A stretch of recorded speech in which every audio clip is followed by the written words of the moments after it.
21 ஜனவரி 2026 பொதுக்காலம் 2ஆம் வார புதன்கிழமை. முதல் வாசகம் சாமுவேல் முதல் நூலிலிருந்து வாசகம். அந்நாட்களில் தாவீது சவுலை நோக்கி, இவன் பொருட்டு யாருடைய இதயமும் கலங்க வேண்டியது இல்லை. அடியானாகிய நானே சென்று அந்த பெலிஸ்தனோடு போரிடுவேன் என்றார்.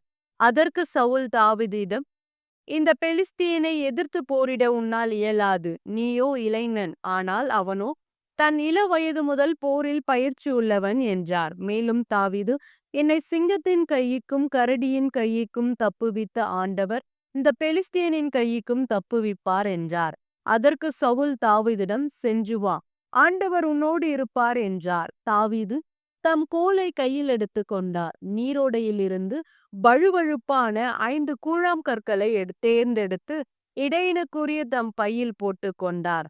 தம் கவனை கையில் எடுத்து பிடித்து கொண்டு பெலிஸ்தியனை நோக்கி சென்றார். தன் கேடயம் ஏந்துபவன் முன் செல்ல அந்த பெலிஸ்தியனும் தாவீதை நோக்கி நடந்து அவரை நெருங்கினான். பெலிஸ்தியன் தாவீதை கூர்ந்து பார்த்து ஏளனம் செய்தான். ஏனெனில் அவன் சிவந்த மேனியும் அழகிய தோற்றமும் உடைய இளைஞனாயிருந்தான். அப்பெலிஸ்தியன் தாவீதை பார்த்து, நீ கோலுடன் என்னிடம் வர நான் என்ன நாயா என்று சொல்லி தன் தெய்வங்களின் பெயரால் தாவீதை சபிக்கத் தொடங்கினான். மீண்டும் பெலிஸ்தியன் தாவீதை நோக்கி, அருகே வா, வானத்து பறவைகளுக்கும் வனத்து விலங்குகளுக்கும் உன் உடலை இரையாக்குவேன் என்றான். அப்பொழுது தாவீது பெலிஸ்தீனிடம், நீ வாளோடும் ஈட்டியோடும் எரிவோலோடும் என்னிடம் வருகிறாய். நானோ நீ இகழ்ந்த இஸ்ரேலின் படைத்திரளின் கடவுளாகிய படைகளின் ஆண்டவர் தம் பெயரால் வருகிறேன். இன்றே ஆண்டவர் உன்னை என் கையில் ஒப்புவிப்பார். நான் உன்னை வீழ்த்தி உன் உடலை துண்டிப்பேன். பெலிஸ்தியரின் பிணங்களை வானத்து பறவைகளுக்கும் பூவுலகு விலங்குகளுக்கும் கையளிப்பேன். இஸ்ரேலரிடையே கடவுள் இருக்கிறார் என்பதை உலகிலுள்ள எல்லோரும் இதனால் அறிந்து கொள்ளுவர். மேலும் ஆண்டவர் வாளினாலும் ஈட்டியினாலும் மீட்கிறவர் அல்ல என்று இந்த மக்கள் கூட்டம் அறிந்து கொள்ளட்டும்.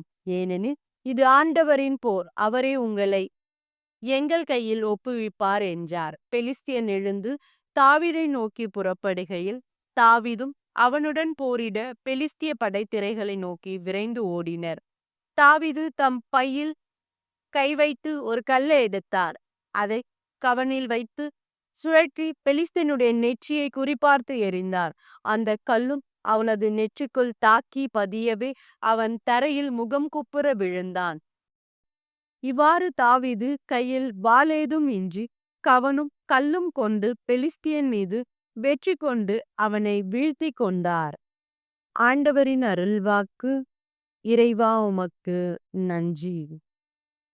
பதிலுரை பாடல். பல்லவி. என் பாறையாகிய ஆண்டவர் போற்றி போற்றி.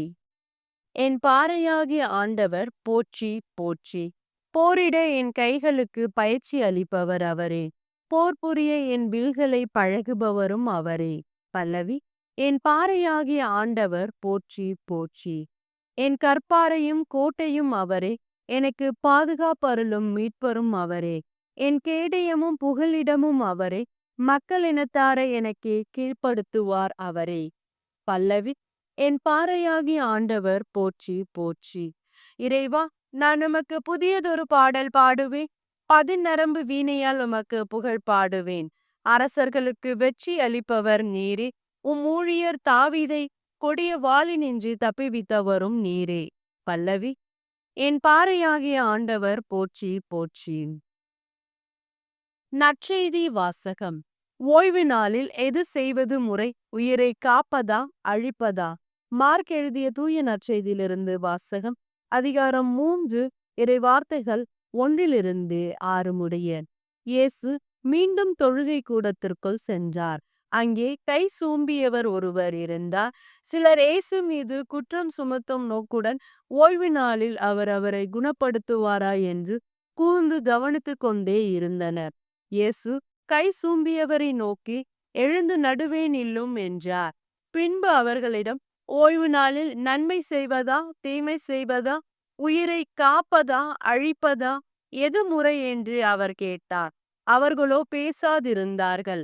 அவர் சினத்துடன் அவர்களை சுற்றிலும் திரும்பி பார்த்து அவர்களது பிடிவாத உள்ளத்தை கண்டு வருந்தி கை சூம்பியவரை நோக்கி கை நீட்டும் என்றார். அவர் நீட்டினார்.